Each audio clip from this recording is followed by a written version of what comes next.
Começa agora mais um programa Rádio do Além. Acomode-se e entre nessa história. Não se esqueça de deixar o seu like, comentar e compartilhar com seus amigos. Isso ajuda o canal a melhorar cada dia mais. Fique agora com mais uma história de Iris e o lobisomem. Em seguida, prenderam-no e o levaram a uma prisão subterrânea nos arredores do castelo de San Felipe. Ao ser jogado na cadeia, o homem viu uma mulher sentada no canto, enquanto os dois soldados bandidos trancavam a porta da cela.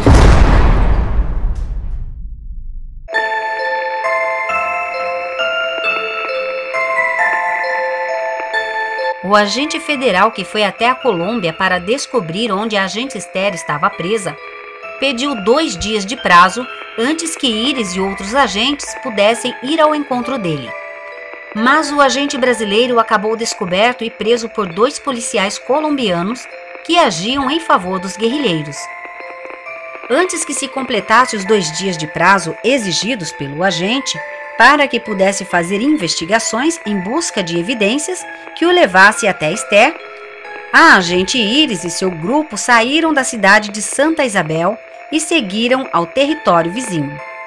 Chegando lá, Iris procurou o comandante da Polícia Nacional da Colômbia, em Bogotá, e depois de informá-lo sobre o acontecimento, começaram a trabalhar em conjunto para o extermínio da quadrilha que estava agindo nas 2 fronteiras. Enquanto Iris e seu grupo de agentes recebiam auxílio das autoridades colombianas, um grupo de combate também foi enviado ao estado do Amazonas e foram recebidos pelos agentes da SEI que permaneceram em Santa Isabel. Os agentes no Brasil pediram ao poder público para fechar e lacrar a pousada que era administrada por Ramon, que quando ele soube que o que estava para acontecer, correu até a casa de um dos chefes daqueles bandidos, o mesmo que usava chapéu e tinha uma voz rouca, e eles imediatamente abandonaram o local e fugiram para o meio da selva amazônica em busca de proteção, num acampamento de guerrilheiros. Quando os agentes da Polícia Federal brasileiro, junto com o grupo de combate da Polícia Nacional colombiana, chegaram na hospedaria, encontraram-na abandonada e, depois de uma busca no local, encontraram várias caixas de armas que estavam escondidas no porão. Enquanto isso, na outra margem do Rio Negro, os 2 policiais colombianos que prenderam o agente brasileiro, temendo serem descobertos sobre o envolvimento deles com o grupo de guerrilheiros, apressaram-se para informar os comparsas da presença dos novos agentes naquele lugar e sobre o apoio que a polícia da Colômbia ofereceu aos recém-chegados. Os 2 renegados ordenaram que Esther e o outro agente, que também estava preso com ela, fossem transferidos da prisão subterrânea, que se encontrava perto do castelo de San Felipe, e depois, se fosse preciso, deveriam sacrificá-los, evitando assim que os 2 agentes pudessem fornecer informação sobre o grupo dos malfeitores, o que acarretaria na prisão de muitos.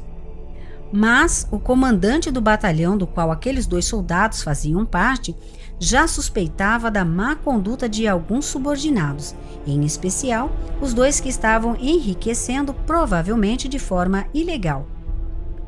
O comandante ordenou que aqueles 2 soldados fossem vigiados em todo lugar aonde eles estivessem frequentando. No final daquele dia, o comandante foi informado que os 2 policiais estavam seguindo para a região do castelo e que talvez estivessem indo ao encontro de algumas pessoas que faziam parte daquele regimento.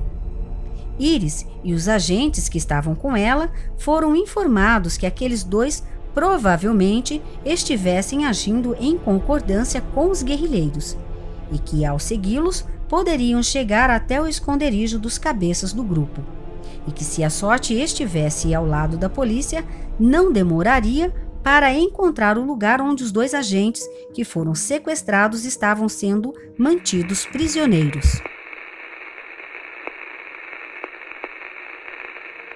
Enquanto Iris e seu grupo de agentes continuavam no encalço dos 2 renegados colombianos, no Brasil, a Polícia Nacional recém-chegada da Colômbia, juntamente com os agentes da Polícia Federal Brasileira, faziam um cerco aos bandidos que ainda permaneciam em Santa Isabel.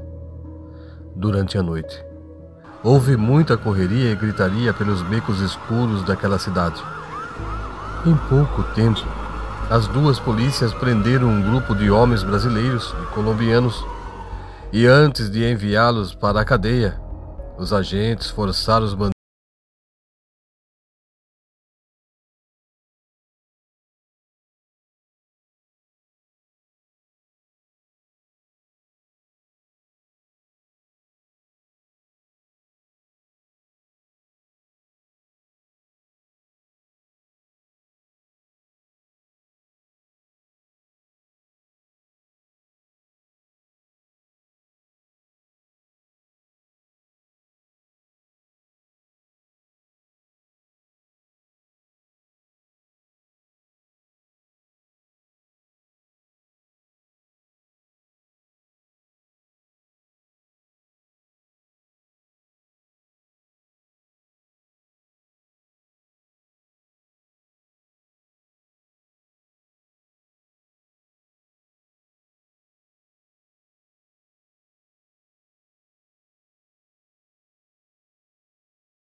Mas, num determinado ponto do caminho, avistaram uma onça pintada vindo na direção deles. Com medo, Ramon e Santiago pararam de correr. Eles temiam que aquela onça os atacasse.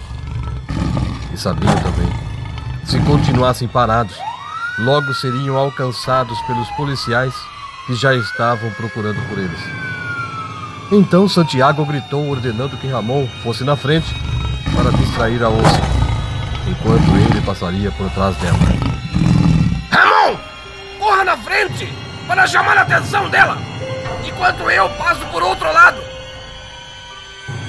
Ramon se recusou, dizendo: Perdão, senhor, pero eu não estou armado, então não puedo afrontar esse animal.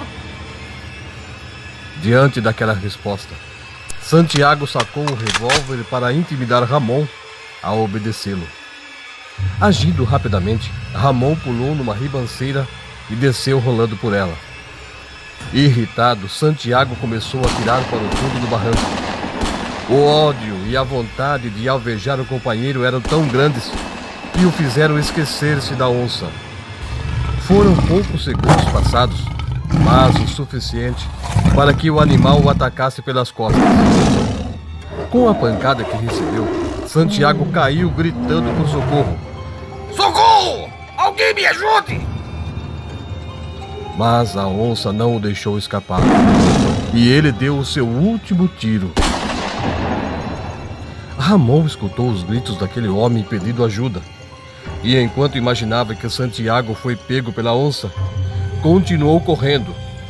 Ele tinha pressa de chegar até o barco na margem do rio. Ele só não imaginava que os agentes pegariam um atalho e chegariam a tempo de prendê-lo. Em Cartagena, na Colômbia, Iris e seu grupo de agentes estão seguindo os 2 policiais traidores. Enquanto são vigiados de longe, por uma escolta armada da Polícia Nacional. Antes de seguirem para as proximidades do Castelo de São Felipe, os dois renegados da polícia se reuniram com alguns homens estranhos que esperavam por eles na estrada. E depois de esconderem o carro no matagal, na beira do caminho, seguiram no caminhão daqueles homens até as galerias subterrâneas onde havia 2 agentes presos numa cela. Depois de estacionarem o caminhão diante da entrada da galeria, que ficava escondida entre as árvores a poucos metros do castelo, eles foram recebidos por 2 vigias armados. Após desligar o motor do veículo e apagar seus faróis para não chamar a atenção de alguém, o grupo entrou na galeria para pegar Esther e o outro agente. No mesmo instante, fora da gruta, Iris se reunia com os policiais colombianos que chegaram para fazer uma barricada diante daquele lugar e assim impediriam a fuga dos bandidos. Depois de conversarem, chegaram no acordo que, ao fecharem a entrada da gruta, os 2 agentes que estavam presos lá dentro poderiam ser usados como reféns pelos bandidos. Naquele momento, os bandidos saíram da galeria e diante deles havia 2 pessoas encapuzadas. Provavelmente eram os 2 agentes presos, que estavam com as cabeças cobertas para não saberem aonde seriam levados. Escondidos na mata, Iris, seus agentes e alguns homens da Polícia Nacional estavam atentos àquela movimentação e viram aqueles homens colocando os 2 encapuzados sobre a carroceria do caminhão. Um policial que estava escondido num ponto estratégico em cima de uma grande pedra atirou, acertando o bandido que estava ao lado dos 2 agentes. O homem atingido caiu e os 2 agentes deitaram no assoalho para ficarem fora da linha do tiroteio, que não demorou para começar. Esther, que estava presa há vários dias, sentiu fraquezas devido à falta de alimentação e acabou desmaiando. Em meio a zumbido de balas, os bandidos voltaram correndo para dentro da gruta, no momento que todos ouviram um uivo medonho que muitos não sabiam que o homem correu por outro túnel e chegou até as galerias do Castelo de São Felipe e saiu daquele lugar. Os agentes da SEI ajudaram os homens da Polícia Nacional a carregarem um caminhão com os corpos dos bandidos baleados. E em seguida, todos voltaram para a cidade. Naquela mesma noite, a Polícia Nacional interrogou o policial traidor e ele deu informações que aqueles 2 agentes que foram sequestrados seriam levados até um barco no Rio Negro e ficariam presos no porão até a chegada de um chefe dos guerrilheiros que iria decidir o que seria feito com eles. Antes do amanhecer, uma guarnição foi enviada até aquele barco e prenderam os tripulantes e também um dos cabeças daquela quadrilha. Todos que foram presos através daquela operação receberam o destino do presídio da ilha de Gorgona, de onde podiam ouvir através da grade na janela da cela o sibilar do vento trazendo o som do guizo das cobras.